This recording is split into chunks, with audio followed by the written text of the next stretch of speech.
I personally believe that it's just written by men, and anyone can write anything. Look, that part you said about it being written by men, yes, I do agree with that. The Bible was written by men, and it's very interesting in the Bible, though, itself, just even on the same pages where I was going to show you something, there's an interesting point here. It says that all Scripture is inspired of God. Notice that little bit? And then it says that it's beneficial for all these things that we can use it for today. So, where it says there that it is inspired of God, what it's actually saying is that God directed the writing of the Bible, even though it was men who done the writing. It's a little bit like possibly a businessman.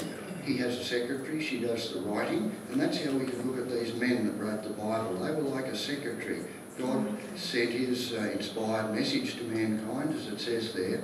And, you know, when you think about all of this, it's a little bit like when, you'd remember when man went to the moon and they sent back messages, didn't they, to the earth. Well, if man can do that, surely a creator of all these things, he must be able to do these things too. So the Bible contains a lot of information that is really beneficial for us. Details about what the future holds for us and other events. That's actually what I was going to show you just here, right near that scripture there, where it says there in the Bible that know this, that in the last days, it says critical times hard to deal with will be here. And then, just to summarise it, it says such things as blasphemers and disobedient to parents. Now, very interesting thought to say that was written 2,000 years ago, and we're seeing these things happening today, a lot of fulfilment. But what I was showing the folks today is just a small brochure, and that is entitled there, as you can see, the Bible, what is its message? And it asks us here, why do we need to examine it? Because it tells us that the message is a source of comfort and hope, and it has practical advice for our living today. So I'd love you to have that if you would like to look at that. Well, as I said, I'm really not interested in the Bible. Okay, I'll take it.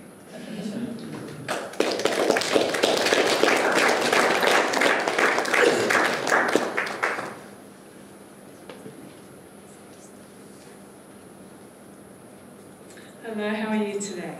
Well, thank you. That's good. Look, I promise I won't hold you up long. Just been calling very briefly today and leaving a comforting thought from the Bible with the folk. Oh, look, the Bible's not really practical for our day. It was written too long ago. Okay. I no doubt believe that you have good intentions, but do you believe that the Bible, all of us today, have practical things in mind? We'd like to see practical things. For example, we would like to see a war, no war, wouldn't we? Yes, that's true. And do you think it would be nice to see a world with the peace that we can have? Yes, that would be nice.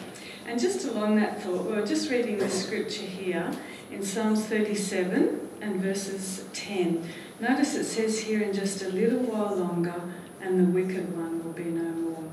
And verse 11 says, and he will indeed find his exquisite delight in the abundance of peace. So that's why we believe today that the Bible really is practical, because it promises that there will be a world without war and that we can have genuine peace. And just what we're also showing the folk today is this small publication entitled, What Does the Bible Really Teach? And it actually highlights over here on this page an illustration. When you look at that illustration, what do you think you can see there? What you've been talking about, they're living peacefully in good conditions. Certainly. They look happy, don't they? And that's what it brings out just in the page opposite, those scriptures that I highlighted to you. And it says that peace will exist because God will make wars to cease. And it says that he will bring about peace to the earth.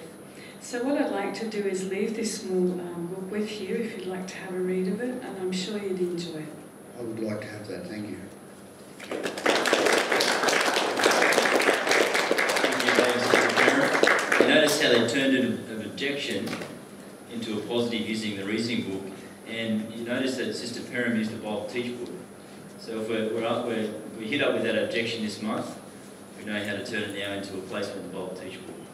We'd now like to hand over to Brother Dean as he takes us through the part, would you benefit from the Simplified Edition?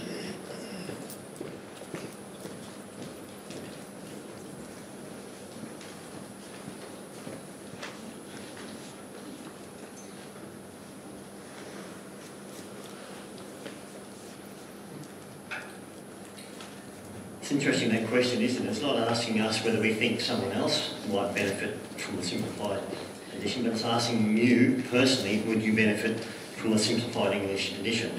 Now, I've got 2 copies here of our Simplified English. Can you pick which one is a Simplified and which one is a Standard? From there, there's not much difference. That one there is a Simplified version. On the outside, it's got a photo on it. This one is exactly the same, but it's got a drawing of the photo of this one. That's the only difference on the cover of them. This one's a bit clearer to see, the picture. This one's got a bit more of an artistic impersonation of it. Now, what is the purpose of the Simplified English version? Now, Kingdom Ministry says this. It says the study edition, because it only comes out in the study version, is made for this reason. English-speaking publishers who would benefit from simplified wording, perhaps because of limited education, is one reason why you might use it. The second reason is publishers whose first language is not English. The third reason is young people, including those in primary or high school. And the fourth reason is Bible students who need simpler, more direct language to understand spiritual matters. So they're the 4 main reasons why this magazine has been produced.